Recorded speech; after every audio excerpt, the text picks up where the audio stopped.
Fala pessoal, sejam muito bem-vindos a mais um episódio do Geocast. Aqui quem fala é o Ed. Esse episódio também marca o final da nossa entrevista, da nossa conversa com o Fábio Akita, onde eu, o Dio e o Fábio conversamos sobre muitas coisas, sobre inteligência artificial, sobre aprendizado de máquina, sobre máquinas virtuais e setups bem complexos.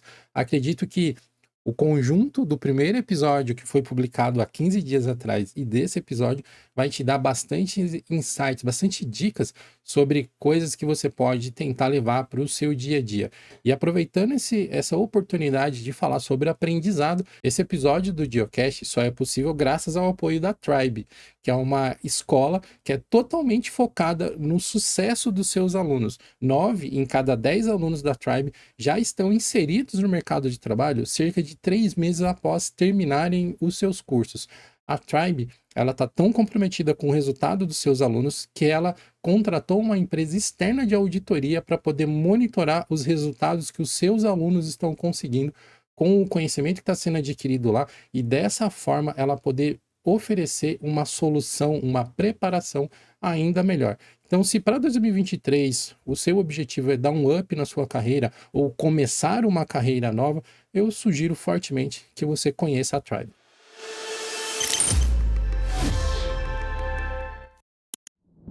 Uma pergunta bem direta para você, sem contexto nenhum, só para ver o que acontece. É, E o metaverso?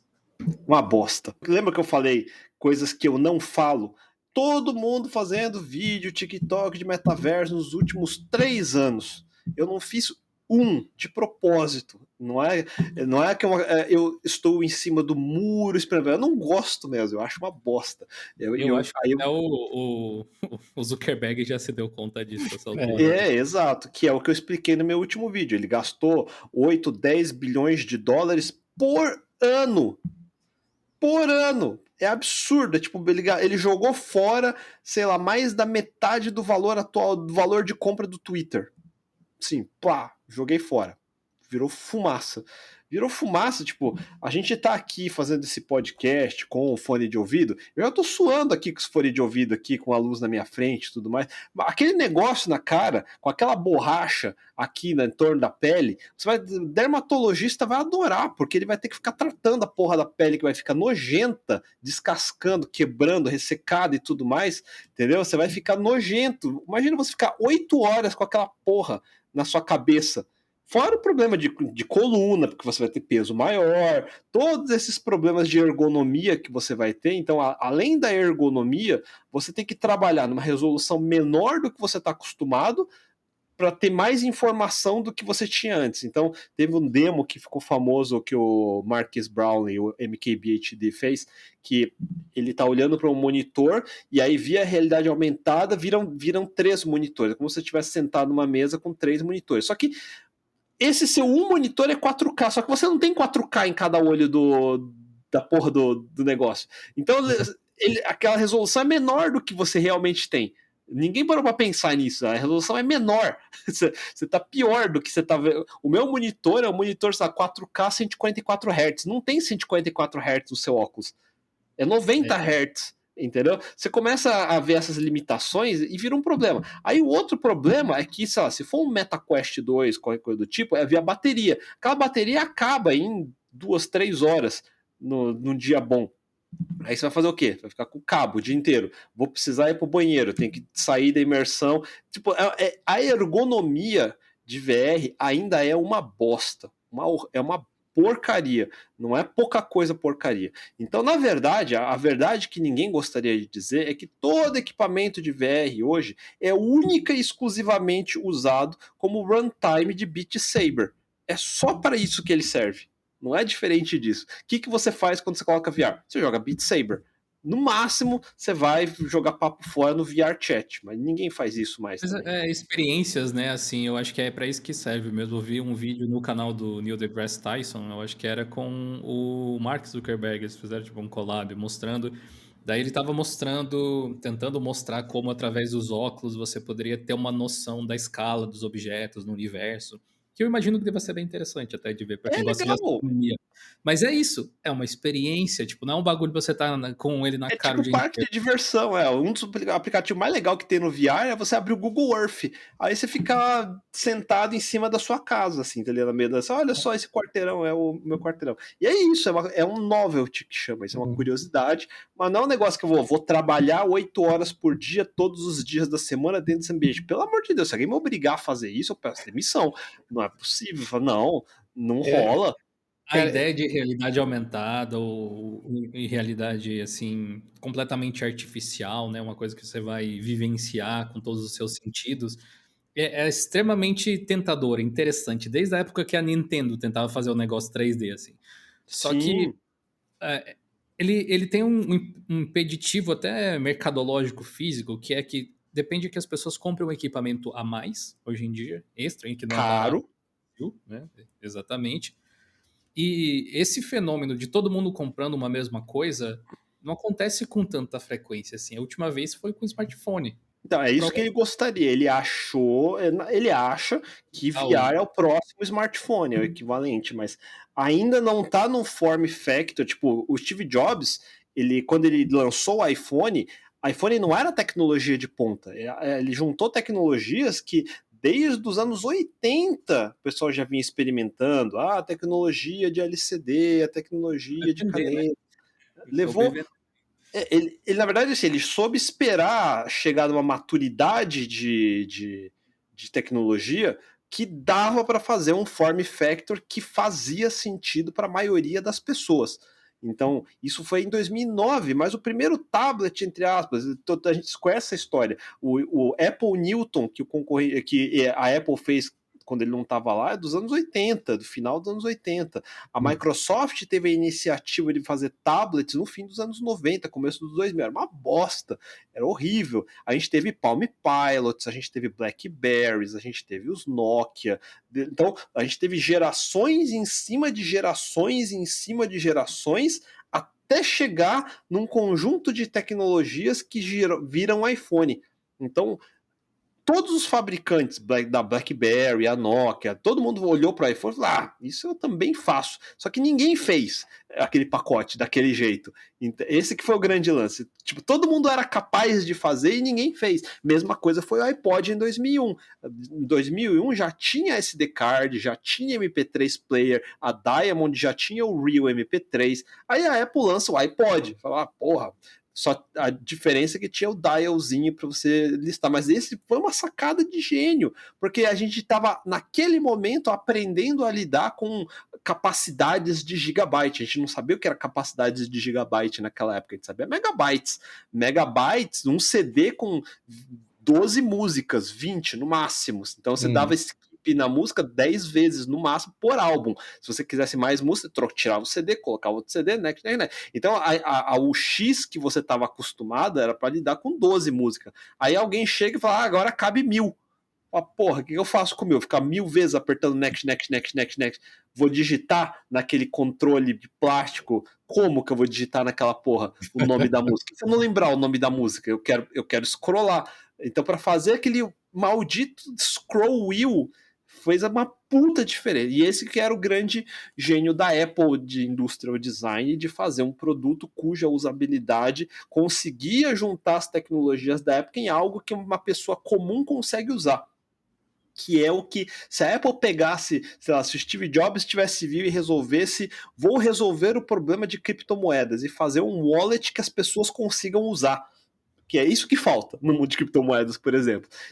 Tem um monte de nerd que sabe fazer a porra da wallet na mão e assinar as transações na linha de comando. Fala: isso é muito fácil, é só você na linha de comando e vai, certificado, next, next. Beleza, fudeu, porque ninguém consegue usar essa merda. Entendeu? Ninguém. Você tem que ter um PhD para usar essa merda. Então, por isso que não vai para frente. As pessoas precisam de alguma coisa mais tangível, talvez até uma coisa física, né, realmente, que elas possam utilizar como interface para aquilo. Acho que a maior taxa de sucesso que eu vi de pessoas conseguirem utilizar criptomoedas para pagar conta ou para fazer coisas comuns assim, foi essas empresas que criam o cartão de crédito, né, que você põe. Sim, Eu acho que é meio por esse caminho que a coisa deve ir, com toda a infraestrutura por trás e opções e aplicativos, etc, mas tendo uma interface que as pessoas possam utilizar daqui a pouco no celular, concordo. proximidade, essas coisas assim, né? Cara, Concordo plenamente. acho que esse é um argumento que a gente já estressou algumas vezes nos nossos conteúdos, assim, né? E o Akita também, né? Que o lance não é a tecnologia por si só, é resolver um problema. A pessoa não quer Isso. saber se a wallet é de 2048 bits, treinada por redes neurais. Não, ela quer saber, tá, as minhas moedas estão guardadas de forma segura, e quando eu precisar validar uma transação, eu vou só plugar ali, tá tudo funcionando. É isso. A discussão que a gente estava tendo sobre privacidade, o GPT e tudo mais, tá mais do que claro que o grosso, a maioria das pessoas, está cagando e andando para privacidade, segurança, etc. E no final, ela não cobra nem tão caro para te dar os dados. É esse que é o grande lance. Se você der um poeminha e uma imagem de gatinho, ela vai fazer propaganda gratuita para você o resto da vida. Assim é a maioria das pessoas. Então, na verdade, quando a gente fala em segurança, privacidade, essa preocupação toda que a gente tem por trás, é a gente no 0,001% que tem essa noção só. A gente deve estar na lista da CIA dos mais procurados, mas Sabe que tem uma questão interessante de tipo uma moeda que as pessoas descobriram que tem recentemente, né? Algumas pelo menos, mas sempre tiveram, que foi os dados. É curioso que você possa pagar com dados, no caso, né? De você fornecer dados. E eu sei que para algumas pessoas, especialmente a galera mais hardcore do software livre, isso é um absurdo, mas eu consigo ver como um enriquecimento da população, porque em alguns casos você tem a opção de não utilizar os seus dados, você pode escolher não participar de algumas coisas, pelo menos, assim. Algumas não tem como, sei lá, assim que você nasceu, você foi registrado, não tem como recuperar isso aí. Mas, digamos assim, eu posso você pode abrir, forjar sua própria morte. né? Você pode utilizar seus dados digitais, É. suas preferências para, entre aspas, comprar serviços que estão interessados nos seus dados, mas que se não existisse esse mecanismo, você teria que pagar, porque não existe almoço grátis. Então, de certa forma, isso viabilizou que pessoas sem condição financeira tão grande pudessem acessar serviços que de outra forma não existiriam. Sim, por isso que o Facebook pode ser livre, por isso que eu posso usar o Google de grátis. Né? Nos anos 90 eu teria que pagar um preço para usar o Google, na verdade. Eu acho engraçado que as pessoas acham que têm o direito de postar vídeos no YouTube. Parou pra pensar nisso? Que os É jovens verdade? nasceram numa época onde isso parece ser natural e você ser impedido de fazer isso é um atentado contra a sua liberdade de expressão, Né? quando na verdade é uma empresa privada que não deve nada a você. Facebook, ele tá num momento difícil agora, porque ele ficou um tempão mexendo com VR, e não deu certo, não chegou nem a começar a dar certo. E o negócio principal tá deteriorando no nível, tipo, absurdo, absurdo. Várias partes do mundo não usam mais Facebook, tipo, só nos Estados Unidos que uma certa nicho de população usa, e não sei por quê, tipo, muita gente que nem eu, a gente tem conta, mas a gente não usa, tipo, eu fico, pô, é o lugar que eu uso pra postar as coisas mais bosta que eu vou achando, eu vou postando lá, pá, porque ninguém olha mesmo, então ninguém nem viu que eu postei uma bosta lá. A gente tem posts automatizados no Facebook através do Instagram. E é isso, basicamente. É Faz, isso mesmo. faz anos que eu abandonei a ideia de gastar E não é tempo nem com por uma. ideologia, nem nada, porque eu odeio o Zuckerberg, não sei o que lá, é Não, porque não. tipo, tá uma bosta mesmo, não tem nada pra fazer lá. Tanto que eu tô no Instagram, né? Mas É, a questão é realmente, o Facebook deixou, como os jovens diriam, deixou de ser legal. E o pessoal tá fazendo outras coisas aí, TikTok, o agora próprio entrando. Instagram deixou de ser legal e aí pô, TikTok, né?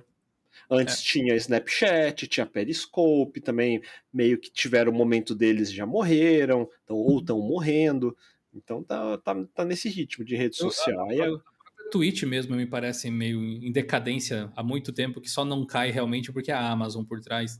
Porque se dependesse dele é, fazer o negócio funcionar, ele tem um apelo no mundo gamer, assim, mas não passa muito disso, assim. Eu vejo agora que tá rolando a Copa do Mundo, né? Que teve os recordes do Casimiro no. eu tô assistindo pelo Casimiro mesmo. A diferença entre pessoas assistindo no YouTube versus Twitch é abissal. Eles não conseguem nem 1 milhão de pessoas assistindo na Twitch, enquanto no YouTube tá em 5 milhões e tal. Não, YouTube é um braço do Google que realmente manda muito bem, muito bem. O Google como um todo, assim como todas as tech startups, inflaram. Só para vocês terem uma noção, eu estava vendo esses dias esses números. O YouTube hoje, ele tem mais ou menos uns 6 mil funcionários, a divisão YouTube. Em 2019, que não faz muito tempo atrás, tipo, pré-pandemia, já era gigante, já era número 1. Ele tinha 3 mil funcionários. O Google dobrou de funcionários nos últimos 3 anos. Dobrou. Tá nesse nível. Por isso que tá inflado e tava faltando gente, porque o pessoal tava contratando demais. Mas pensa assim, o YouTube em 2019 precisava de 3 mil pessoas. O YouTube em 2019 era N vezes o número do Twitter em 2022. Que aí a gente entra na discussão do Elon Musk de como é que o Twitter está sobrevivendo com tão pouca gente. E o pessoal esquece, e aí falando do Facebook, quando o Facebook comprou o WhatsApp tinha 1 bilhão de usuários e tinha 50 funcionários. Esse foi o grande case, na verdade, naquela época de eficiência e produtividade que justamente justificava o valor do WhatsApp quando ele foi comprado por não sei quantos bilhões, alguma coisa do tipo, e era a empresa mais enxuta do mundo, e ela conseguia aguentar o nível brasileiro de tráfego de WhatsApp, entendeu? Com 1 bilhão de pessoas usando. Esse era o grande case. A gente está falando de futuro de tecnologia e tudo mais, de a queda voltando lá para o primeiro assunto da bolha. No final, a gente converge para o Facebook, chegando nesse ponto, nesse contexto histórico que está acontecendo agora. Então, assim, eu não gostaria. Eu gostaria de estar na pele do tio Zuck, mas eu não gostaria de ter o problema que ele está tendo agora. Tipo, ele deixou de ser um dos maiores bilionários, mas ele continua tendo muito dinheiro. Então, tipo, ele não vai morrer de fome tão cedo, mas a pressão que está em cima dele nesse momento é sobre-humana. É difícil até de conseguir se colocar no lugar de uma pessoa assim, né? Por mais que esse exercício de você, de empatia, tá? De você se colocar na posição dos outros seja sempre válido, tem certas situações que tem alguns seres humanos no planeta que não tem um equivalente Não que você dá, é. simular aí no seu dia. Se eu fosse o Zuck, não dá. Não dá. Essa área do se eu fosse é igual planilha de estatística, né? Você pode massacrar os dados até fazer eles falarem o que você quer ouvir, né? Mas na prática. É que nem Elon Musk. Hoje em dia todo mundo sabe se botar no chinelo do Elon Musk. Tem 500 vídeos no TikTok. O Musk está fazendo errado, o Musk está fazendo errado. Falei, caralho, vocês são especialistas pra caralho. Pra caralho. Nunca fez um software na vida e tá falando um monte de merda. Se pelo menos tivesse falando uma coisa útil, ainda beleza. Mas as analogias que o povo faz ainda é tão juvenil, assim, nível. O entendimento de como é a arquitetura de software é tão no nível programa de TV, tá ligado? Aquela coisa bem. Era só apertar um botão que tudo funciona. Ou então, pior, ele tá do outro lado, assim, não, porque é absurdamente complexo, por isso precisava de muito mais gente. Fala, cara, não faz nenhum sentido o que você tá falando. Nenhum sentido. Eu tava assistindo o Jogo do Brasil ontem, no YouTube também, no Casemiro, com a minha namorada, com a minha esposa. E aí a gente tava conversando sobre. A gente olhou o número de pessoas assistindo em simultâneo, assim. A gente conversou sobre isso e falou assim: cara, você já pensou como a tecnologia é fantástica hoje em dia? Eu acho que só quem não teve tecnologia que consegue, às vezes, perceber esse tipo de coisa, né? Que tem um site que está conseguindo sustentar uma live com quase 5, 6 milhões de pessoas, ao mesmo tempo que sustenta milhares de outras lives e vídeos subindo simultaneamente, codificando em resoluções diferentes. Que do caramba é esse tipo de coisa, assim. Escalabilidade é uma coisa que a maioria das pessoas não entende como funciona. Ele não entende que o esforço inicial é mais difícil, que depois que você passa de um certo ponto, entre aspas, não é que é mais fácil, mas você já sabe como aumentar. Então você já tem a arquitetura no lugar para só. No caso do Google, é só pluga mais um data center. Tipo, assim, põe mais um data center, beleza. Ele já, a compra deles não é compre mais alguns servidores, não, já compra mais 2 data centers, põe mais 2 data centers na compra.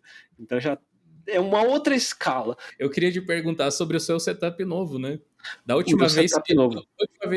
que você participou do canal de Linux foi rapidão, assim, você disse que estava usando WSL para programar e tal, que era qual sistema você usa para desenvolver. O panorama parece ter mudado um pouco, Mudou. aparentemente, ao menos o setup mudou um pouco, e você criou uma forma de operar o seu computador bem incomum, vamos chamar assim. Eu gostaria que você Exato. explicasse para a galera. Até 2016, eu era exclusivamente usuário de Mac. Então eu programava em MacBook, fazia palestra em MacBook, minha vida era MacBook. Isso foi desde quando a Apple migrou de PowerPC para Intel em 2006. Então, de 2006 a 2016 foram 10 anos usando MacBooks. Eventualmente eu mexia com Linux aqui e ali, meus funcionários tinham Linux, então, e antes também eu já mexia com Linux antes, então antes de 2006 era uma mistura de Linux barra Windows XP, Windows NT, Windows 2000, então eu usei todos os flavors de Windows também, então eu sempre tinha que misturar, mas em 2006, 2016 foi meio que exclusivamente só MacBooks.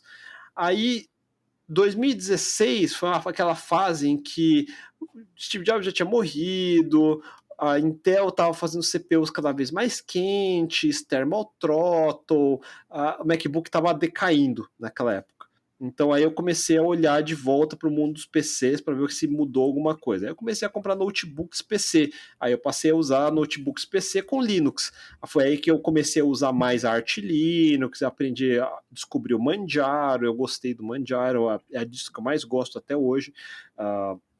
Eu acho que ela é o Arc mais maduro, porque eu não tenho que, eu gosto do Arc porque o Arc é rolling, mas eu não gosto do Arc porque o Arc é rolling. Por incrível que pareça, faz sentido. Exato, é impressionante. Quando dá roll e tudo funciona, é uma beleza, mas aí quando vem aquele um update que quebra tudo, é uma bosta. O Manjaro, pelo menos, ele represa um pouco antes e testa um pouco mais, aí quando ele te libera, você tem um pouquinho menos de risco de estar tudo quebrado, entendeu? Então é por isso que eu gosto do Manjaro. Ele fala, não, pera, deixa eu testar um pouquinho aqui antes, aí eu te passo menos quebrado. Então eu gosto do Manjaro por causa disso, já vem pré-configurado bonitinho e tudo mais.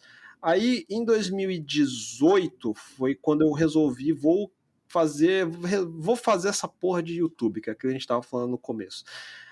Poderia ser no MacBook, mas eu já tinha mudado para PC. O PC era um Dell XPS de 2016, não era feito para vídeo. Então, eu sabia que em Full HD eu já ia ter um pouco de trabalho naquele notebook. Aí eu tentei, mas não foi tão bom. Eu comprei um notebook, eu tinha um outro notebook que eu tentei dar um up nele para editar vídeo. Eu editei alguns vídeos nele. Como no começo eram vídeos de 10 minutos, então dava. Era vídeo de 10 minutos, Full HD, dava. Eu gravava em MP4, não é o melhor formato, mas era pequeno tal. Então dava para editar. Não tinha muito efeito, eu não sabia fazer muita coisa ainda, então dava para fazer. As primeiras uma dúzia de vídeos do canal foi feito no notebook Dellzinho e tal, funcionou. Só que chega num ponto que você fala, não é, tá meio lento, tá meio lento. Vou comprar um PC de verdade. Aí fazia uns 20 anos que eu não comprava um PC de verdade. Falei, vou comprar um PC bom. Aí em São Paulo tinha uma montadora que era bem conhecida, mas eu acho que faliu, eu não sei se mudou de nome, chamada Rockets. Aí eu resolvi ir na Rockets montar um PCzinho torre para mim. Foi a minha primeira torre em 20 anos, que era um Intel Core i7 com 16 GB de RAM. Aí eu coloquei uma NVIDIA, era a GTX 1080, que ainda é uma puta boa placa, se você for jogar jogo Full HD. Não, para 4K não serve, mas para Full HD é excelente. E aí essa GTX 1080, comecei a estudar mais sobre GPUs e tudo mais. E aí, uns 2, 3 anos eu fiquei gravando e editando vídeo só nesse PC. Era um Windows com Adobe Premiere, com essa GTX 1080, 16 GB de RAM, Core i7. Aos poucos eu fui dando upgrade. Aí eu coloquei um softbox decente, coloquei um teleprompter decente. Aí eu tinha uma câmera que era uma Canon T5i, eu mudei depois para Sony A7 III. Agora eu tenho a câmera, ele grava no SSD. E agora eu estou usando codecs de verdade de edição, que é o DNX. DNXHR. Então, que é como Apple ProRes, todo mundo pensa em MP4, MP5, mas na verdade o formato de edição de vídeo é um outro formato que é não comprimido, justamente porque se você for editar num zip, imagina você estar editando dentro de um zip, você tem que ficar comprimindo, descomprimindo, comprimindo, descomprimindo, é uma bosta. Então você edita num formato já descomprimido, só que ocupa espaço pra cacete. E aí eu comecei a brincar de fazer o meu NAS, que tá aqui em cima. Então eu comecei com HD externo, como todo mundo. O HD externo não vai dando mais espaço, você é obrigado a ter múltiplos HDs externos, aí não é legal, porque você pode perder. Então eu fui investindo em ter um NAS. Agora o meu NAS tem 40 tera, alguma coisa assim. Você tinha um NAS antigão, né? Eu tinha um NAS antigão, o Drobo. O Drobo, eu tinha um Synology pequenininho também. Aí eu migrei para o NAS. Aí uma vez, eu sempre quis migrar para um NAS grande. Um NAS grande que eu pudesse colocar Ethernet 10 gigabit. Esse que era o grande trunfo. Porque Ethernet 1 gigabit é uma bosta. Não dá para editar vídeo em 1 gigabit. Em 2.5 gigabit já dá para editar vídeo. Aí eu queria colocar 10 gigabit, que aí eu poderia colocar máquina virtual lá. Não para rodar a máquina virtual lá, para deixar o disco virtual lá e eu poder botar do meu PC.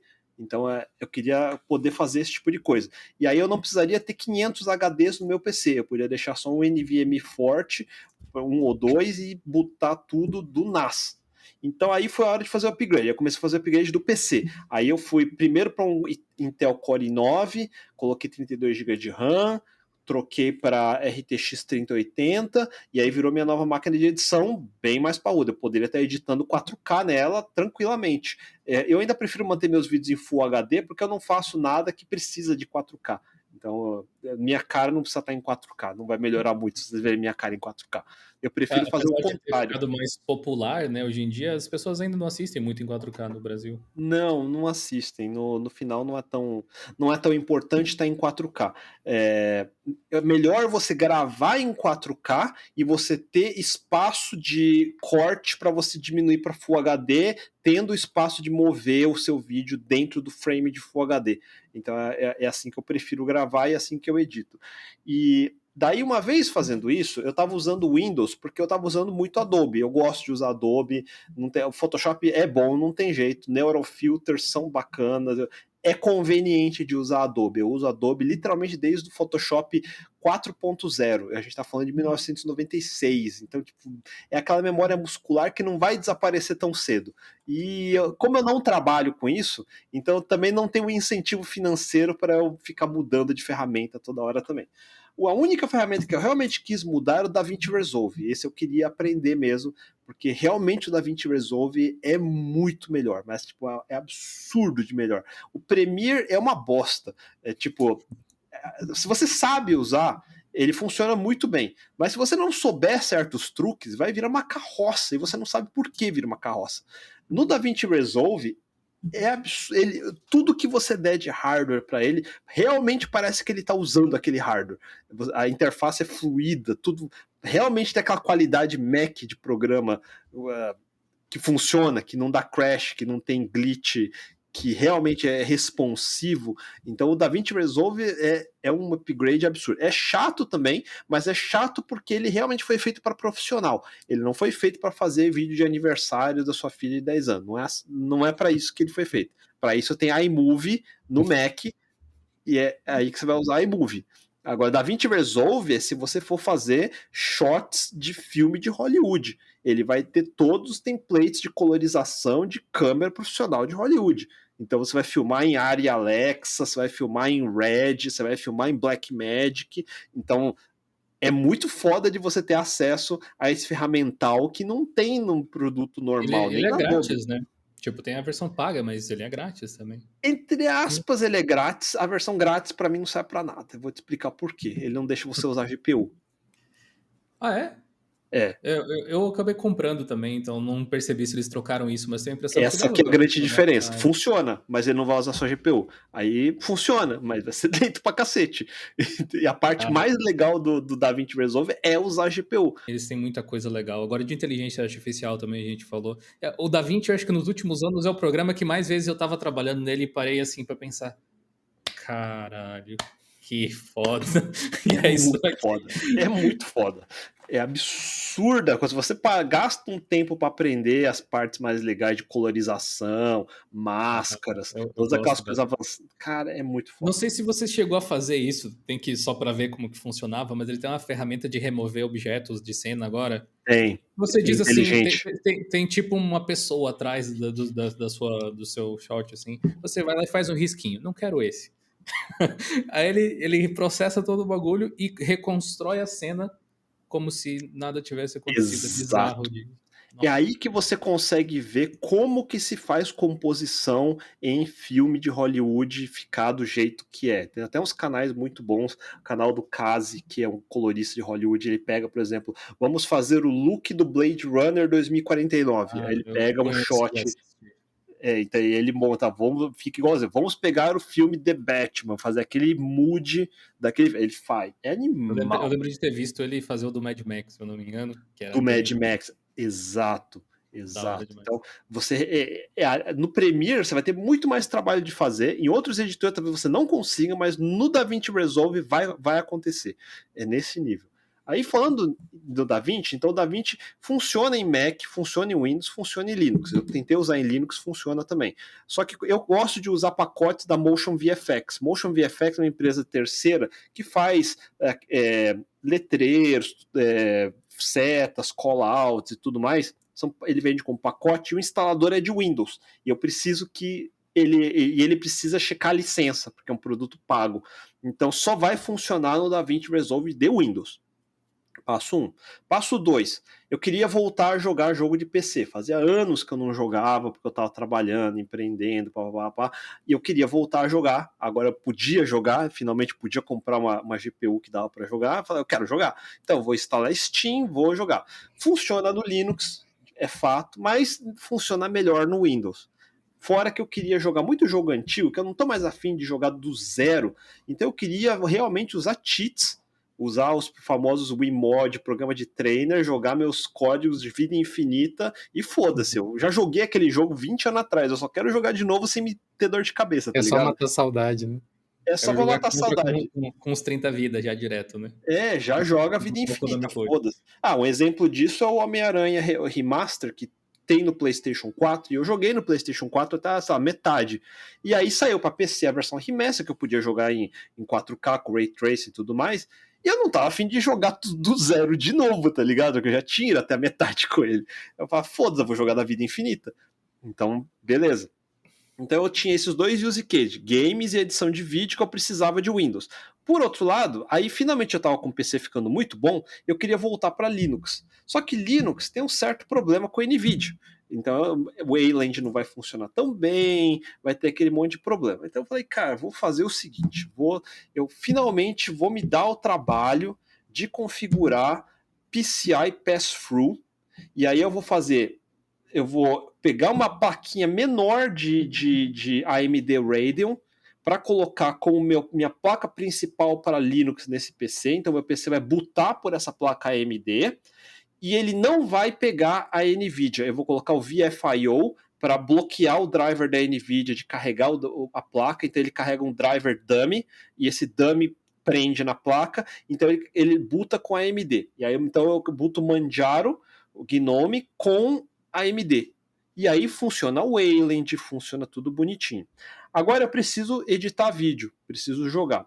Aí eu instalei QEMU KVM, aí o QEMU KVM, aí eu crio uma máquina virtual. Nesse caso do Windows, eu tinha um segundo NVMe que já era o meu Windows principal, agora eu estou fazendo o QEMU botar pelo meu NVMe principal. Porque quando eu migrei para Manjaro, eu estava com o Windows anterior tudo funcionando, então eu fiz um dual boot de Manjaro no segundo NVMe, e aí agora do Manjaro eu faço o QEMU bootar pelo NVMe do Windows que já tinha. Então ele está rodando o Windows via NVMe direto na máquina bare bone. Então bare metal, já fica muito bom. Aí eu resolvi fazer um upgrade de CPU e de memória. Aí eu troquei o meu Core i9 por um Ryzen 9 5950. Então eu subi de 24 threads para 32 threads. E aí eu já subi de 32 GB e falei, foda-se, vou saturar essa porra, 64 GB. Foda-se. Caramba. Aí eu coloquei, ainda é DDR4, eu não investi numa placa-mãe DDR5, eu Tem acho que não vários precisa. monitores aí ou é um só? Aí são 2 monitores, aí eu tô com uma Asus TUF de 32 polegadas 1440 e eu tô com uma Samsung, que eu não lembro o modelo, que é 4K, que fica na vertical, ela é de 27 polegadas vertical. Aí, para fazer esse setup com a Xorg e NVIDIA é uma bosta. Eu tentei e é uma bosta. Não fica alinhado, não fica do jeito que eu quero. Os aplicativos movendo para lá e para cá, o scaling, tudo fica uma bosta. Então, se tiver NVIDIA como placa primária, com Xorg, com setup de dual monitor, é uma bosta. Quando eu coloquei a AMD e passei a botar com o Wayland, tudo funciona. É impressionante. O Wayland funciona bonitinho. Dual monitor funciona bonitinho. Tudo funciona bonitinho. Então, a recomendação para Linux... Quer dizer que é engraçado, só para te contradizer, eu tenho um setup quase igual, assim, um monitor 4K e um Full HD aqui, com um NVIDIA, um Xorg, só não é um Manjaro, mas tá ok até, tipo, é uma máquina de trabalho aqui. A única coisa que eu acho meio, tipo, que o Wayland seria melhor é o lance de escala fracionada, que ele não lida tão Isso. bem quanto poderia. Mas, Escala fracionada, que ainda também não é 100% no Wayland, e eu soube que nos últimos 5 dias está para sair o suporte de escala fracionada decente para Wayland, acho que é o WP Fractional, blá blá blá, alguma coisa do tipo, mas enfim, digressing. Principal que está funcionando é a minha máquina principal. Então aqui eu uso aplicativos normais. Preciso abrir o Discord para falar com o pessoal da empresa, preciso abrir Zoom, preciso abrir. E o Zoom está funcionando bem para fazer call, Google Chat está funcionando bem. Então todos esses aplicativos mais normais aqui estão funcionando bem e é onde eu deixo para preciso desenvolver alguma coisa rápida. Eu já não faço mais código de cliente. Todo mundo me pergunta isso, eu não posso mais participar de código de cliente, daí eu viro obstáculo nas coisas. Eu seria o gargalo hoje em dia. Então eu não posso fazer isso. Então meio que eu estou aposentado, vamos dizer assim, do código. De vez em quando ainda brinco com código, então eu deixo todo o meu ambiente de desenvolvimento nessa máquina principal Manjaro. Então aqui eu tenho o SDF instalado, eu uso o terminal Alacrity, eu deixo o Visual Studio Code, mas eu gosto de usar NeoVim com o pacote de LunarVim, funciona bem pra caramba. Aí eu deixo instalado, pré-instalado Rust, Go, NPM, todas essas coisas mais básicas está instalado nessa máquina de desenvolvimento. Aqui eu testo tudo que eu preciso, funciona de buena. Aí eu preciso, beleza, vou gravar vídeo, vou editar vídeo, então vou jogar. Aí agora eu vou no QEMU, eu boto esse meu Windows, ele vai fazer o tal do PCI Pass-Through, que é basicamente agora aquela placa NVIDIA que não estava carregada, ele vai passar para essa máquina direto, sem passar pelo meu Manjaro por baixo. Então a máquina virtual Windows vai pegar e carregar essa NVIDIA direto, sem estar passando pelo Manjaro. Então não tem tradução, não tem emulação, não tem nada. É direto como se estivesse plugando a placa NVIDIA na máquina virtual do Windows. Aí a máquina virtual do Windows vai botar o driver da NVIDIA e na placa da NVIDIA no meu PC sai outro cabo HDMI para o meu monitor principal. E aí eu uso um comando de shell que é de monitor, que eu faço monitor da Flip no HDMI source. Eu posso fazer isso via linha de comando também. Então aí eu troco, eu fiz um shellzinho, quando eu carrego o Windows, ele já troca o HDMI input, vira para outra máquina. Esse é o detalhe, assim, a cereja do bolo nerd. Porque poderia trocar no botãozinho, né? Botãozinho, né?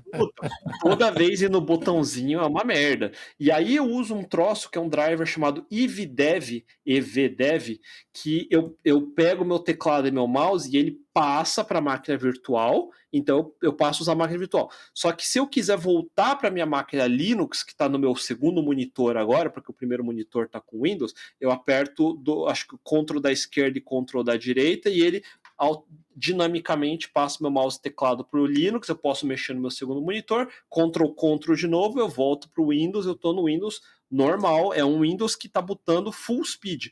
Então se eu rodar Geekbench nela, o 3D Mark, qualquer coisa, a GPU é 100% da velocidade, 100%. Então é exatamente 100% da velocidade. A CPU, aí ele tem uma perda de emulação, que aí realmente ele está sendo emulado, que é uma perda de uns 15%, chega a Eu acho 20%. que aí a sua GPU só não sofre, tipo, não perde potência porque o CPU é foda pra caramba, É, né? Exato. um Se ele Ryzen fosse mais 9, né? fraco, talvez a GPU perdesse um pouco, mas do jeito que você fez, vamos assim, vai, 98% da performance no mínimo da GPU é garantido. Exato, exatamente. Então eu não tenho gargalo na CPU, porque para jogar jogo normal, uma Ryzen 5 já dava. Eu estou usando uma Ryzen 9.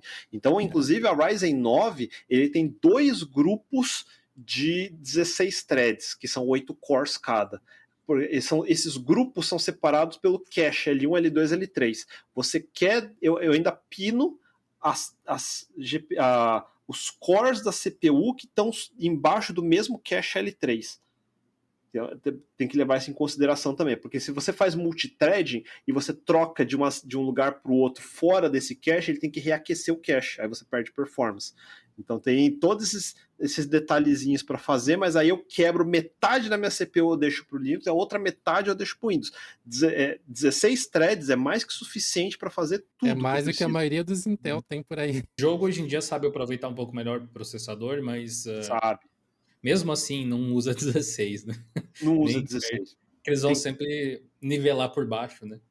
Tem pouquíssimos jogos que iria usar muito mais do que isso. Talvez, sei lá, Cyberpunk, talvez. E mesmo assim, ainda não tem nenhum jogo que precisa de 16 threads inteiras só para ele. Não tem. E É esses só quando você rodar o competitivos 3D que o Mark. pessoal joga é tipo 2 núcleos, 4 quando muito. Aí o que eu faço também, que uma vez tendo isso pronto agora, eu consigo instalar outros sistemas operacionais. Então agora eu tenho um segundo sistema operacional, que é um Garuda, por exemplo, Garuda Linux, que eu gosto, que é um Arc, é um Manjaro para gamer, vamos dizer assim, entre aspas. Ele tem um tema Manjaro meio com neon, perfume. cheio do perfume, cheio de coisa pré-instalada já.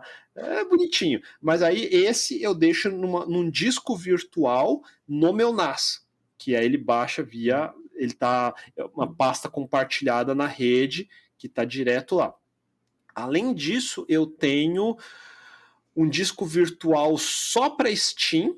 Então, o meu Windows, nesse Windows, ele está no meu NVMe, mas a minha pasta de Steam ele está no NAS. Então, todos os jogos ele carrega do NAS. Você sente alguma diferença muito grande de performance? Porque eu imagino que o SSD é bem mais rápido, né? A velocidade do NAS, quando você tem múltiplos HDs em paralelo, cada HD vai aumentando a velocidade do seu NAS. Então é assim que funciona. Então, em velocidade total, crua, você se aproxima de um SSD. É como se eu tivesse um SSD. O pessoal pergunta, por que você não faz um NAS de SSD? Porque não precisa. Não faz sentido. Eu consigo chegar a 7.000, 8.000 gigabits por segundo. Que é quase perto de saturar os 10 gigabits. Só que em termos de I/O, IOPS, né? Então, Input Output Operations por segundo é muito baixo, porque aí é HD mecânico. Então, ele não consegue fazer o mesmo número de IOPS que um SSD ou um NVMe. Então, se você tem muitos pequenos arquivos sendo acessados, ele vai ser mais lento do que um SSD. Se você tiver um arquivão gigante para puxar, aí vai ser a mesma velocidade, entre aspas. Esse seu NAS é aqueles que tem tipo um SSD de cache? Também tem um SSD de cache. Aí eu uso 2 NVMe's de 1 TB de cache. Então eu tenho. São 2 NVMe's em RAID 0.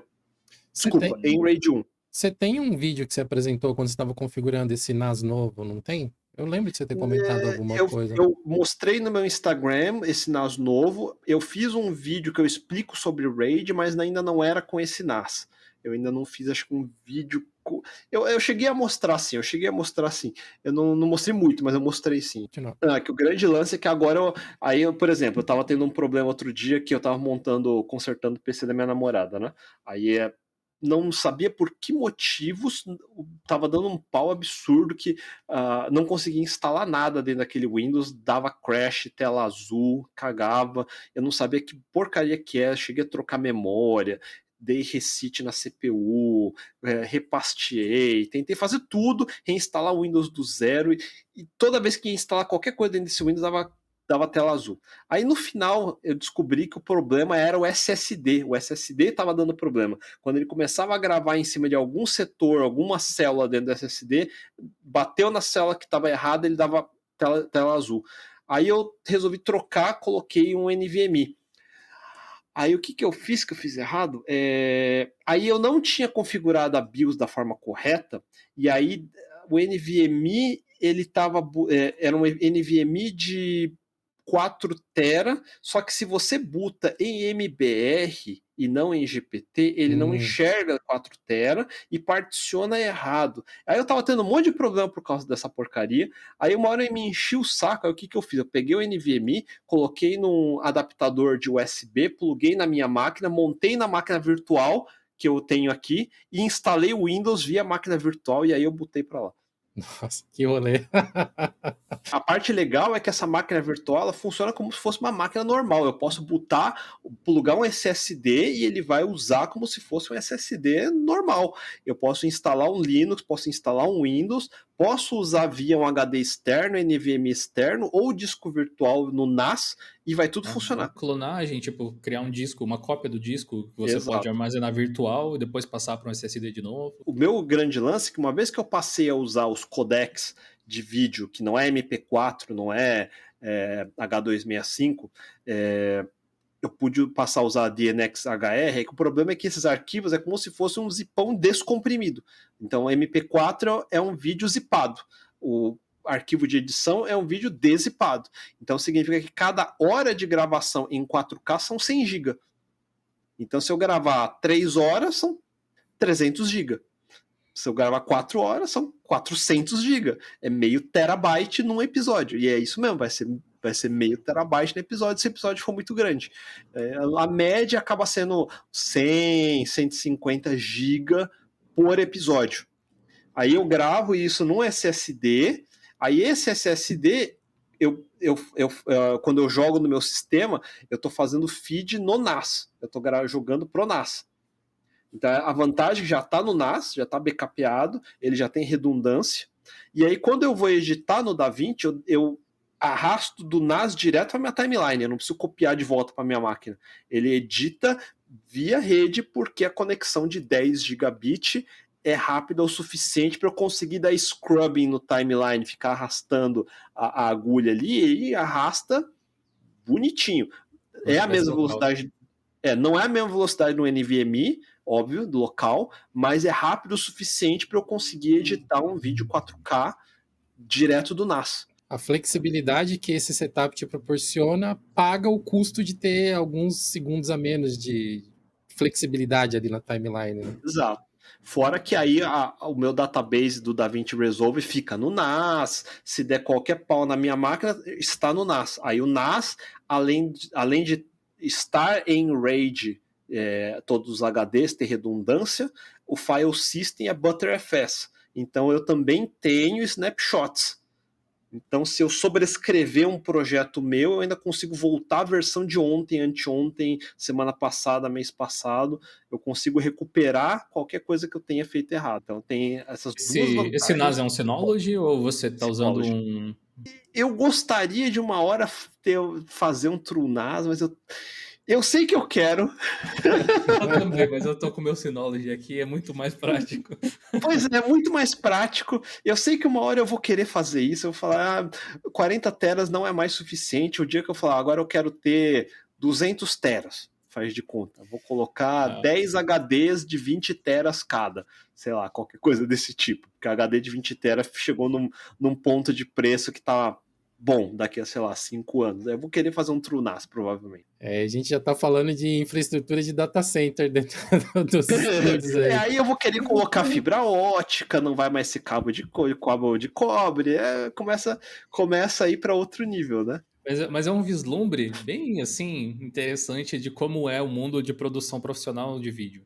Porque se a gente que, apesar de tentar fazer as coisas da melhor forma possível, é amador, perto de um estúdio de verdade, é para você tentar imaginar como é a infra por trás de uma superprodução, assim, ou simplesmente às vezes de canais muito grandes do YouTube. Eu gosto de ver o por trás das câmeras lá do Linus Tech Tips, com aquelas câmeras da Red lá. Sim, beta servers e tudo mais. Nossa, deve ser tenso você gravar um vídeo com aquilo lá e aí exportar terabytes de o arquivo. Linus Tech Tips, ele é basicamente um canal de televisão. Cara, mas eu fiquei bem animado com esse setup que você mostrou aí, que você comentou. Porque assim, meu setup é bem mais simples, mas em termos de estrutura é quase a mesma coisa. É um Ryzen 5, eu tenho também o NVMe, tenho uma 28, uma 3060 Ti, 3060 Ti, isso. E eu tenho uma 1650 que tá parada. Então, em tese, eu consigo montar uma solução muito Sim, similar a essa que você montou aí, né? Fazendo os sim, sim, pass-through da sim, sim. GPU. E eu tenho 3 monitores também, então eu posso finalmente ter o Windows rodando sem ter que ficar dando boot na máquina. Pô, eu vou tentar fazer Sim. isso. Se você é só checar para você não deixar a máquina no lugar que esquenta demais. Se você esquentar demais, porque vai ser duas GPU, né? E uma delas provavelmente vai ficar uma em cima da outra. Então tem que tomar muito cuidado com isso. Opa, no meu caso, por exemplo, eu tô agora com uma eu tava com a RTX 3080, aí eu coloquei a RTX 3090, que eu achei com preço até que razoável, que acabou de ser a 4090 e a 3090 deu uma caída, né? Uhum. Aí a 3090 é Dual PCI, então ela ocupa o espaço de 2 slots PCI. E o segundo PCI de 8 lanes que vai ter já é grudado embaixo. Por isso que eu garanti que eu comprei um AMD de Radeon, que é bem fraquinha, mas bem fraquinha. Acho que é a 6400, 6400. Que aí ela não esquenta nada, quase nada. É quase uma placa integrada, vamos dizer assim. Uhum. Porque ela fica bem embaixo da placa da 3090, que por si só é um vulcão, né? Então, se tivesse mais uma ainda sendo vulcão, se eu colocasse tipo uma 68000 XT, fudeu. Se eu colocasse uma 68000 XT ali embaixo, que aí eu ia ter que colocar cooling com liquid cool de alguma coisa, um AIO, qualquer coisa do tipo. Sim. Ou talvez usar aquelas pontes PCIs para conseguir colocar ela dentro de um Usar um posicionamento. riser. Um riser, para colocar num posicionamento melhor dentro do gabinete, né? Que aí conseguiria dissipar mais o calor e tal. São umas Então, aí o opções problema é que o também. gabinete tem que suportar ter esse cara na vertical, porque senão você não vai ter onde montar ela. Aí você tem que É. construir um lugar de montar dentro dela, né? Então dá para fazer. Então, mas não dá para colocar a placa muito potente junto. Aí a outra solução também seria ter uma placa mãe que suporta Thunderbolt e aí colocar uma GPU como uma eGPU externa, que aí ele vai estar resfriada externa. Eu vou perder 15, 20% de performance, mas daria para colocar uma segunda placa mais potente, por exemplo, do que a que eu estou usando agora. Em tese, daria para fazer também com o vídeo integrado, né, dos processadores. O problema é IOMMU. É agrupamento de IOMMU. Então, dentro da organização de PCI, o dispositivo tem que estar sozinho num grupo de IOMMU. Então, porque na hora que eu falo que eu não carrego esse dispositivo, ele não carrega o grupo. Se tiver alguma outra coisa importante junto no mesmo grupo, ele não vai conseguir não carregar junto. Faz de conta que sei lá, o hub USB principal tá junto com a placa integrada. E aí você perde as duas coisas. Eu perco a Entendi. integrada e USB, por exemplo. Se você não for usar USB, beleza, mas talvez você precise. Então, ou outro dispositivo, a placa de áudio, tá na mesma IOMMU, aí você Hum. perde o áudio, entendeu? Então, Entendi. depende muito da configuração de IOMMU, que é uma das coisas que tem que seguir no tutorial que costuma ter no wiki do Arc lá, explicar. Ele vai ter um scriptzinho que vai listar e você vai ver, o IOMMU da placa de vídeo está isolada do resto do sistema, então dá para isolar ela. Acaba ficando mais prático ter duas placas mesmo. Aí você garante que nada do PC fique inabilitado. Não tem como simplificar esse setup, né? Mas talvez seria utilizar o gráfico integrado para a máquina Linux e deixar o pass-through na placa externa. Como eu uso o Ryzen 9 não tem GPU integrada. Ele assume que se você tem dinheiro para comprar uma Ryzen 9, você tem dinheiro para comprar uma GPU, então ela não te dá integrada. Mas era isso aí que eu tinha pensado, né? Você deixa o chip integrado para o sistema e tal, mas enfim. Eu estou usando a NVIDIA como a placa que eu desligo e eu estou usando a AMD como a principal. Eu podia fazer o inverso, que era usar a NVIDIA no Linux principal e deixar uma AMD como pass-through se eu quiser usar macOS até a versão que suporta Intel.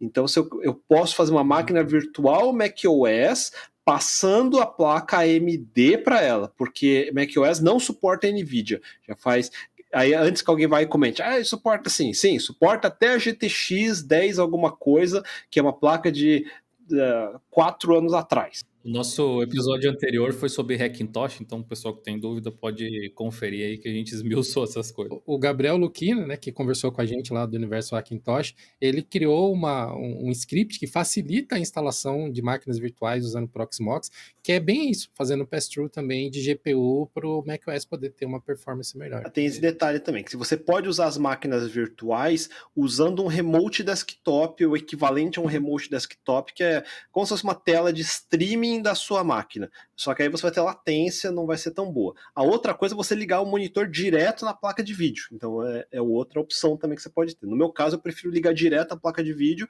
Então o monitor é dedicado, não tem encoding, não tem nada acontecendo, é latência zero. É a melhor é nativa, como se estivesse botando de verdade. O aspecto bom disso aí, de você acessar via VNC, por exemplo, a máquina, um negócio mais assim, é que você pode acessar de qualquer outra máquina na rede, Exato. teoricamente. Eu posso abrir meu notebook e pegar a máquina do Proxmox, exato. Você comentou que você usa um programa chamado Eevee Drive para fazer o switch de teclados, né? EVDev. EVDev. Você não sente nenhum tipo de input lag em jogos, alguma coisa assim? Não, porque ele realmente está é no nível do driver mesmo. Então simplesmente está desviando um if para lá, um if para cá, entre aspas. A diferença é assim, uma placa de vídeo, uma vez que inicializa, é da máquina que inicializou. Ela não tem modo dinâmico. Você não pode desplugar uma GPU e replugar uma GPU. Não funciona. Tem até um canal que tentou fazer isso. O que acontece se eu tentar desplugar a GPU com o computador ligado e religar de novo? Ele não reconhece. Ele perde você tem um momento de boot, você tem uma inicialização, tal, você precisa ter esse momento de boot. O USB, por outro lado, é dinâmico. Eu posso tirar, colocar a qualquer momento do PC. Então, hoje em dia é mais fácil de você ter máquina virtual, porque eu posso pegar um USB, desconectar do host e reconectar no guest, e vice-versa.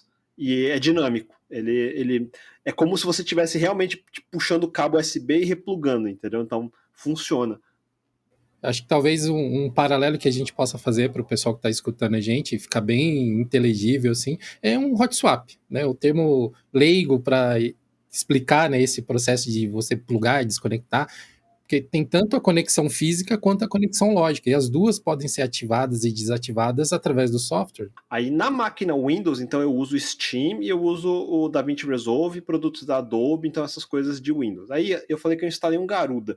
Nesse Garuda eu fiz exclusivamente para ser uma instalação Linux de retro game, porque aí nele eu instalei o RetroArch, instalei todas as libretro da vida, instalei PCSX2, RPCS3, Citra, CEMU, qual que eram os outros?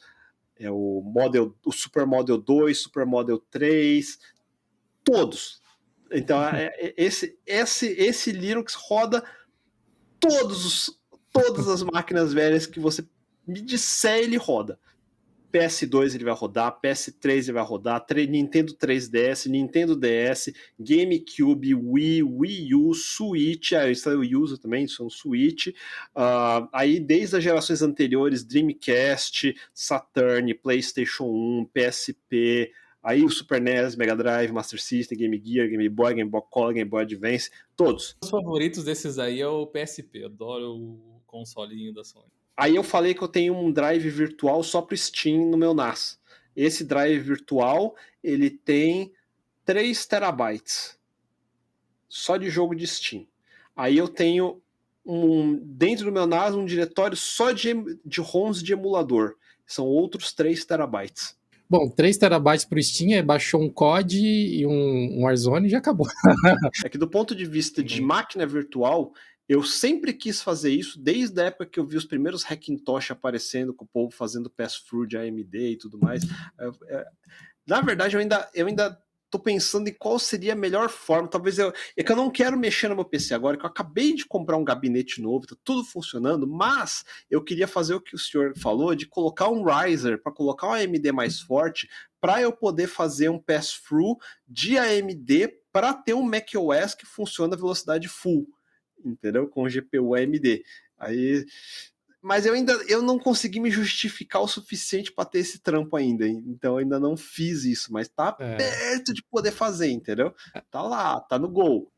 Mas não quer ver uma coisa que é bacana? Dentro do meu Windows virtualizado, que eu tô passando a NVIDIA inteiro para ele, eu consigo plugar meu Oculus Rift, que ainda é aquele que pluga no PC, e ele funciona de boa.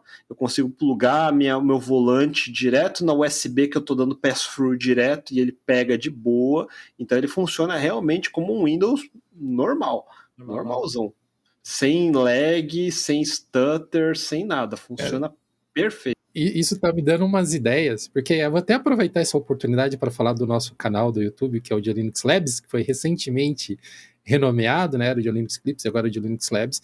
E a gente tem a ideia de trazer essas ciências de foguetes que a gente faz com os nossos computadores, às vezes. Já faz algum tempo que eu estou pensando num jeito de fazer algo similar, isso que você fez com o seu, mas eu, sinceramente, ainda não tinha tido esse clique dos pass-through, de fazer dessa forma.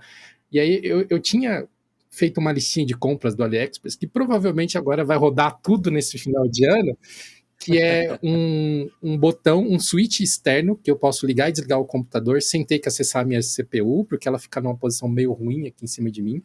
E eu tenho 2 KVMs, 2 hubs USBs, tipo 3, que fica aqui perto de mim também.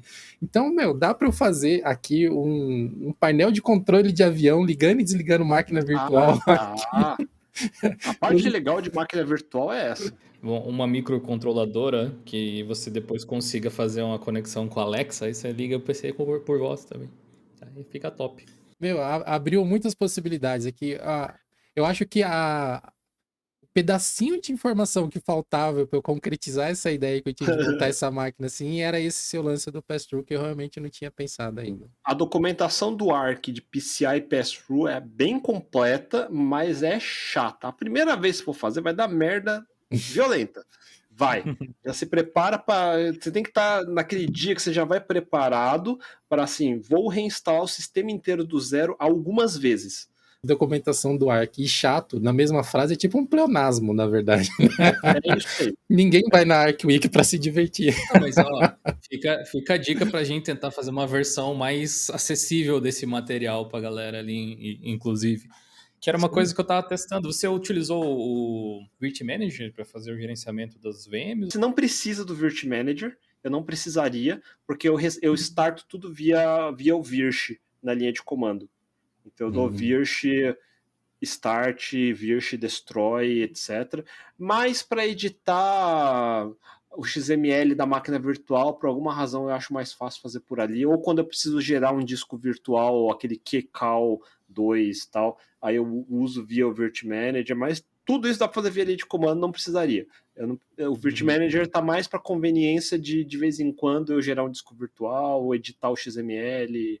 Eu acho fácil de fazer o pass-through, justamente, de adicionar hardware, por exemplo. Também, é verdade. Daquele de adicionar hardware, ele lista o PCI e eu adiciono por ali. Na hora que o primeiro funcionar e você falar, agora eu entendi o que eu estou fazendo, aí você usa a mesma config em todos, entendeu? A configuração do IVDev, a configuração do PCI Pass-Through, a configuração da pinagem de CPU, todas essas coisas vai ser reaproveitada. Você só vai mudar no final o disco virtual, que é onde vai estar o sistema operacional, e aí você muda para Windows, o que você quiser.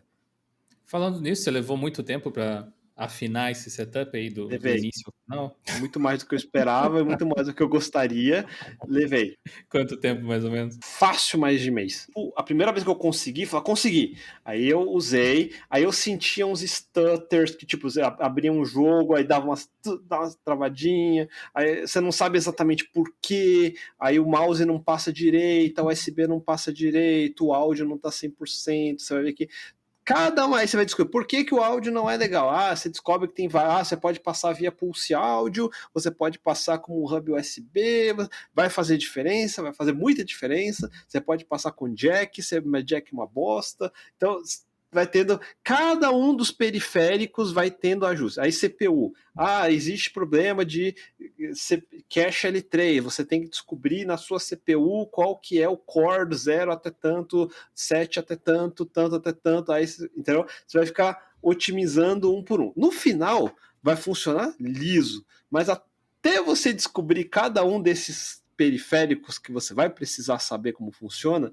entendeu? Aí vai dar um trabalhinho. Isso também torna esse setup mais difícil de replicar, né, em outros hardwares. Tipo, num hardware igual ao seu, vai ser um copy-paste. O seu para minha máquina já é outra parada. Para a sua máquina, eu já tenho que dar LSCPU, ver qual é o mapeamento, quais cores estão em quais L3, para ver se eu posso pinar ou não posso pinar. Aí, se não puder, tem outra alternativa. Aí, da documentação, você tem que ver. Por isso que a documentação vai ser chatinha. O problema é que você tem que prestar atenção em cada item do hardware. Então, você se foca na CPU. Eu já fiz tudo que é possível nessa CPU. Aí você tem que fazer a mudança, botar, ver se funcionou, fez diferença ou não, ou aí às vezes fica instável, você tem que voltar a fazer de novo. Então isso deu um certo trampo algumas vezes. Tinha vezes que eu estava no DaVinci Resolve, do nada crashava a máquina, pá. Aí tive que fazer debugar, ver o que estava acontecendo. Aí eu suspeito que era a forma como eu estava pinando a CPU que eu mudei e parou de dar problema. Então, entendeu? Às vezes vai funcionar e vai ter algum defeitinho que vai encher o saco depois. Por exemplo, eu não tinha percebido que minha rede estava em gigabit, não estava usando 10 gigabit, entendeu? Você fala, não pode ser via NAT, tem que ser via bridge. É importante entender os conceitos e não simplesmente copiar e colar, né? Porque vai acontecer problema e se você não entender o problema, aí você tá na graxa, né? Acabei de falar que na minha máquina Garuda, que é uma máquina virtual, eu estou usando todos os tipos de emuladores possíveis. E por acaso o libretromeme demora meia hora para atualizar. Imagina que eu tivesse instalado isso na minha máquina principal, no meu Linux principal. Eu tô trabalhando, resolvi dar um Pac-Man update ali. Fudeu, vai ficar. Vou tomar um café porque vai demorar 200 horas para atualizar. É aquela disrupção desnecessária. Quer dizer, eu tava querendo atualizar o Rust, o Go, e aí me veio a atualização do MAME junto. Só que eu não vou jogar agora, mas vem tudo junto. O que eu posso fazer? Na hora que eu dei lá -SYU, veio tudo junto, entendeu? Então, quanto mais pacote eu tenho instalado no sistema, na hora de atualizar, mais tempo demora. E isso numa máquina Ryzen 9 5950. Se eu tô reclamando, imagina quem tá numa Ryzen 5 30 série 3000, entendeu? Vai doer mais ainda. Uma vez que eu tô com um sistema operacional dedicado só para game, aí só quando eu for jogar game no sábado, aí eu vou dar um update, vai vir 2 terabytes de pacote, beleza, instala os 2 terabytes de pacote, entendeu? Não vai me incomodar. Enquanto isso, minha máquina de desenvolvimento, eu só update as coisas de desenvolvimento. E no Windows, as coisas de vídeo, só quando eu for editar vídeo. Cara, eu acho que esse ponto é um do que as pessoas mais têm dificuldade em entender quando a gente fala de distros Linux para quem está trabalhando. É o nosso caso, assim, a nossa máquina é uma workstation no sentido bruto da palavra, é uma máquina de trabalho. Exato. Então, o pessoal, instala não sei o que vem com um monte de pacote, um monte de dependência. Você quer testar o quê? Quer testar algum programa maluco aí de um repositório qualquer, instala na sua máquina. Não, cara, não é assim não, bicho. Essa máquina aqui é o que paga o leitinho das crianças. Esse Exato. setup de gravação, de edição, de produção de conteúdo, ele tem que ser estável no sentido de que eu consigo controlar a velocidade com que as mudanças são aplicadas nele. É por isso que máquina de workstation, de trabalho, tem que ser um Linux LTS, sempre um LTS. Você nunca quer usar kernel mais nova, você não quer usar nada com patches instáveis, nada. Você quer usar versão que funciona. É isso que eu quero. Não sei quantos, mas já quebrei muito o sistema operacional por ficar querendo testar um monte de software utilizando o pacote de terceiro, assim. Aí agora eu uso versões em containers desses softwares. Quando eu quero testar, eu testo em máquina virtual também. Quando for um software, tipo, vou instalar um Discord e tal, vai no Flatpak, install, Snap, install, qualquer coisa do tipo. Agora, no caso, que nem a gente estava discutindo agora, você não gosta do Garuda, por exemplo, que ele é bloated, tem um monte de coisa, etc. Mas aí a vantagem é que eu posso ter um Garuda só para game, que é meio que parece o objetivo dela. Não é a minha máquina principal. Minha máquina principal é um Manjaro Gnome o mais boring possível. E aí te poupa serviço ainda, porque já vem meio que pré-configurado e tal, aí faz sentido. Isso. Ah, Não é o Arc do zero, mas eu também não tô afim de instalar o Arc do zero na minha máquina de trabalho. Se eu fosse fazer, tipo, uma máquina virtual, qualquer coisa, talvez eu fizesse do zero um Arc para ficar mais leve. Mas no meu caso, vai ser um Gnome que eu vou usar de qualquer jeito, vai ser o que o Manjaro vai me dar. É igual o Ubuntu que eu não tenho que ficar gerenciando PPA. Hoje em dia nem no Ubuntu se usa mais PPA, se for ver, praticamente, né? O pessoal nem recomenda mais. Já tá melhor esse repositório, já tá tudo. Não só tá mais integrado, como a própria forma de distribuir software, assim, acabou ficando mais... Eu não sei, mudou, sabe? Você vai querer instalar alguma coisa numa Linode da vida, no DigitalOcean, ele já puxa os snaps lá da Canonical também. Agora, se você vai querer buscar coisa do GitHub, testar código, software experimental, coisa que vai mudar a biblioteca do seu sistema, aí... Agora eu vou ser obrigado a fazer uma pergunta para você, senhor, de pergunta direta, sim ou não. Flatpak ou Snap? Flatpak, eu acho. Fudeu, agora o povo do Snap vai vir matando. Curiosamente, eu fiz um vídeo recentemente, pode dizer, um mês, eu acho, a respeito, explicando por que os snaps não são um lixo completo. Porque tem muita gente que tem essa coisa de... Eu não sei, é a mesma coisa que a gente falou mais no início do programa aqui, a respeito de ser apaixonado por uma tecnologia e odiar outra automaticamente, né? Em vez de utilizar aquela que funciona na hora que funciona. Mas os snaps, eles têm alguns problemas administrativos que eu não gosto. Por exemplo, essa coisa de eles forçarem atualizações mesmo quando eu não quero. A única coisa que eu posso dizer a única coisa que eu posso dizer é, ó, dá uma segurada aí e atualiza daqui um pouco. Parece aquelas atualizações automáticas do Windows, que você precisa colocar uma data para atualizar e tal. Flatpak, ao menos, não tem esse tipo de coisa. Você pode atualizar eles individualmente nos gestores de pacote, ou todos de uma vez. Você pode não atualizar, pode instalar versões diferentes. Eu acho que acaba abraçando um pouco mais a ideia de você ter mais controle sobre o sistema. Porém, tem médio apelo comparado aos snaps em relação ao mercado de softwares proprietários que a Canonical conseguiu, enfim, lidar direito, talvez pelo próprio nome que ela tem nesse ecossistema e tal. Então, muitas empresas lançam seus softwares para Linux através de Snap. É que o AUR ele tem um monte de gambiarra desse tipo. Baixa o pacote .deb, descompacta e instala manualmente, por exemplo. inclusive o pessoal do Big Linux, né? Aquela distribuição brasileira que é baseada no Achei Manjaro. bacana o Big Linux. Eles têm uma série de pacotes que eles customizaram exatamente dessa forma. Eles pegam e eles automatizaram isso dentro com uma série de scripts lá de...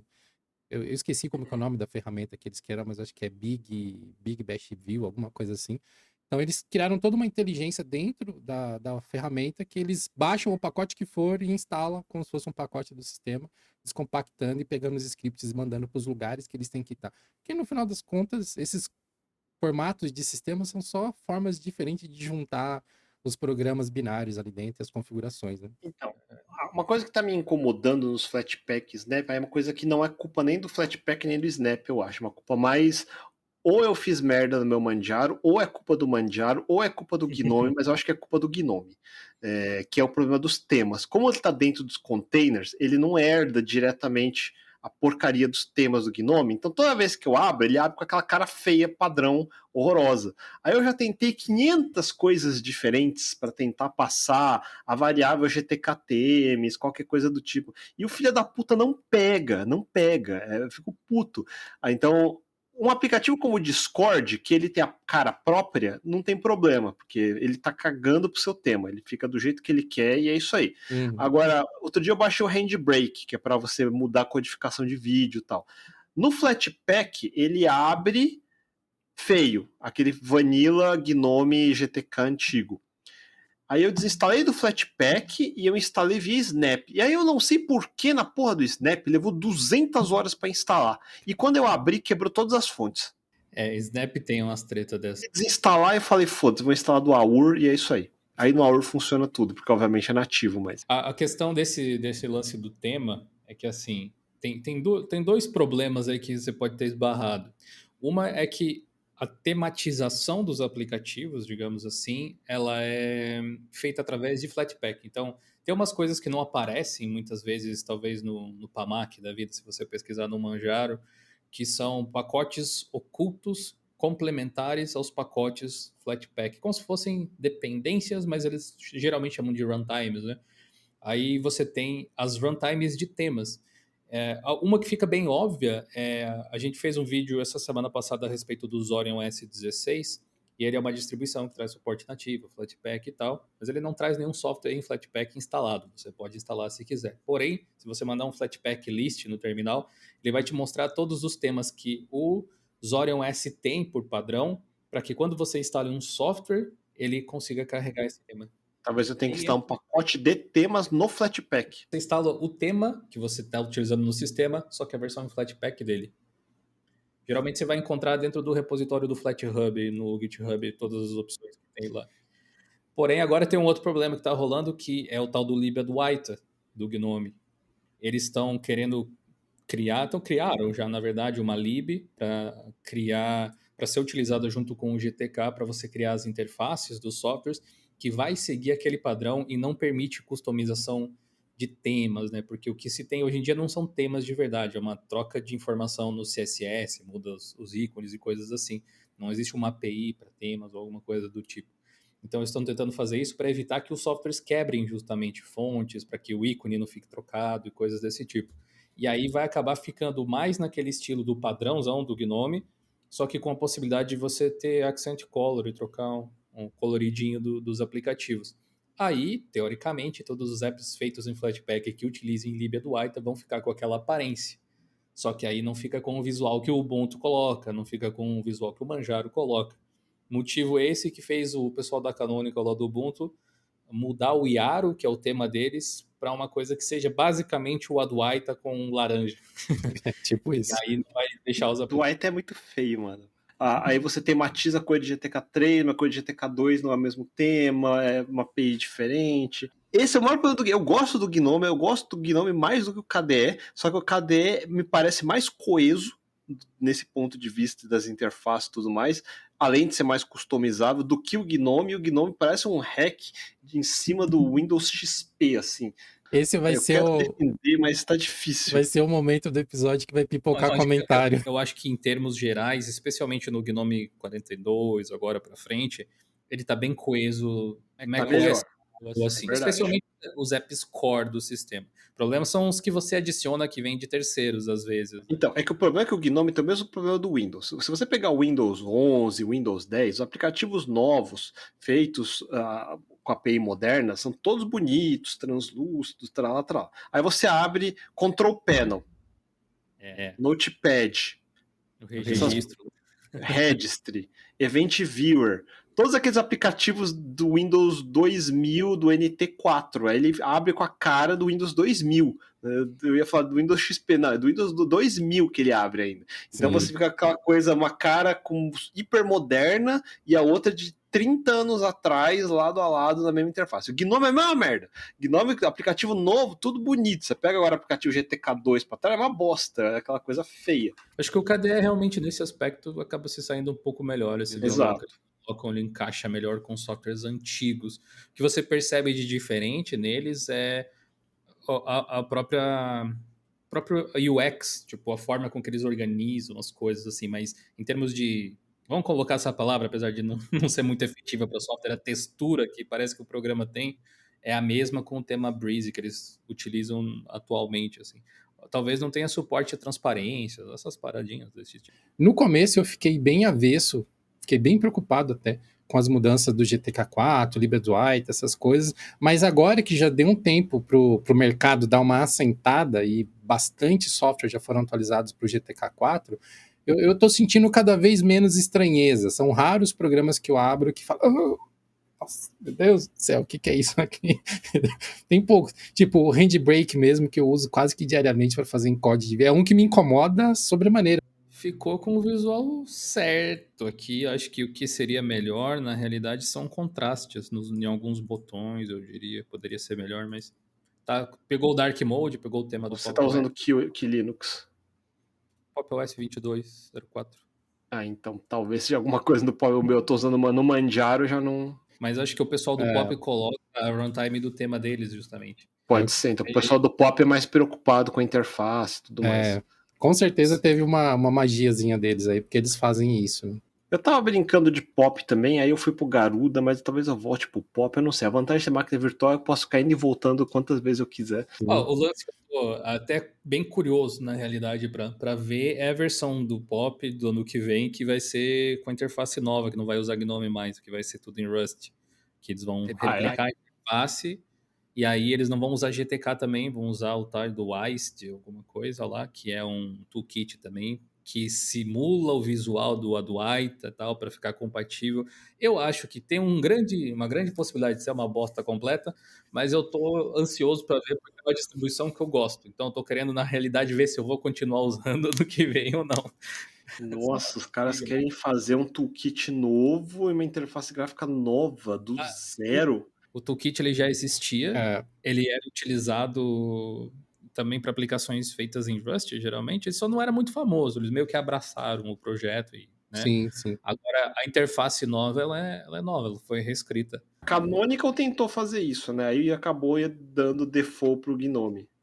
Eu entendo totalmente a intenção de quem quer fazer isso. É aquela coisa, meu sistema, eu quero ter mais controle sobre É. a Só experiência, eu que quero você ter precisa que todo mundo adote, senão não fica coeso, vai ficar que nem o problema do Windows com o Windows Store dele, que não tem aplicativo nenhum, porque ninguém quer fazer usando o toolkit deles. Ou o próprio Elementary OS, para ficar dentro de um exemplo mais software livre, né? Que quando eles fizeram aquela mudança da toolkit de aplicativos Flatpak que eles utilizam, gerou uma quebradeira em vários programas e eles tiveram que ir negociando com os desenvolvedores para criar aplicativos pro Elementary OS. É muito difícil que alguém substitua o Gnome, assim, o GTK. Tem a Red Hat por trás, tem a Canonical hoje em dia também, são as grandes empresas ali desse mundo open source. Então, o que eles adotarem, provavelmente grande parte dos desenvolvedores vai acabar utilizando, porque é onde vai parar o software que eles estão desenvolvendo. E no final do dia, aplicativos pequenininhos, que não são tão performáticos, o cara vai fazer em Electron de qualquer jeito. Então, tipo, vai ser um Discord de qualquer jeito. Tá meio que foda-se, né? Tá por aí também. Vai ser uma bosta porque vai ocupar mais RAM do que deveria. Vai fazer o quê? Seus prós e contras, né? A gente fez um episódio. Quando que foi o do Heroic Games Launcher? Dois Um, episódios um atrás, acho. episódio atrás, um episódio. Foi o primeiro dessa temporada. Esse é o terceiro, né? Isso. O Heroic Games Launcher, você conhece, Akito, ou não? Não lembro. Ele é um software feito em Electron, você falou agora, eu acabei lembrando, que ele tem para Windows, tem para Linux, acho que ele vai lançar para Mac também, Já tem para que Mac? ele é uma interface de código aberto, um cliente de código aberto para Epic Games Store e para o GOG. GOG lá, o GOG Games, que ficou mais famoso por causa do Steam Deck, para o pessoal poder jogar games de fora da Steam, aquela coisa assim. E aí ele estava contando a história de, tipo, ok, realmente, se eu não fosse fazer em Electron, se eu fosse fazer em GTK, ou do caso do Steam Deck, pensando nisso, fazer em QT por causa do KDE que ele usa lá e tal, poderia ficar melhor, mais integrado, assim. Mas Electron facilitou a nossa vida aqui de desenvolvimento. A parte ali negativa existe, de fato, mas o benefício é muito maior pela quantidade de pessoas que está trabalhando no projeto, né? Pula muitas etapas. Não, fora que eles precisam suportar múltiplos sistemas operacionais, né? Então. Apesar de GTK também ser multiplataforma, ninguém usa GTK para fazer nada. Nossa, abriu o aplicativo GTK do Mac e dá vontade de chorar, velho. Recentemente eles até publicaram uma atualização que melhora um pouco esse problema, né? Mas no nível que o Heroic tá, não seria o melhor caminho usar uma dessas abordagens, assim, um Qt, um GTK. Isso daria bem mais trabalho do que vantagens.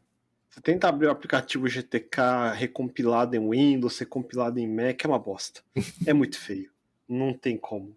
Você tem que ser nerd para gostar de Linux, então acho que a parte interessante é convidar também para ver um pouco do canal, acompanhar as partes que quem está começando no Linux a ver a playlist de como computadores funcionam, para ver mais a fundação. Eu fiz um episódio, por exemplo, agora de Gentoo e de Slackware, justamente de propósito.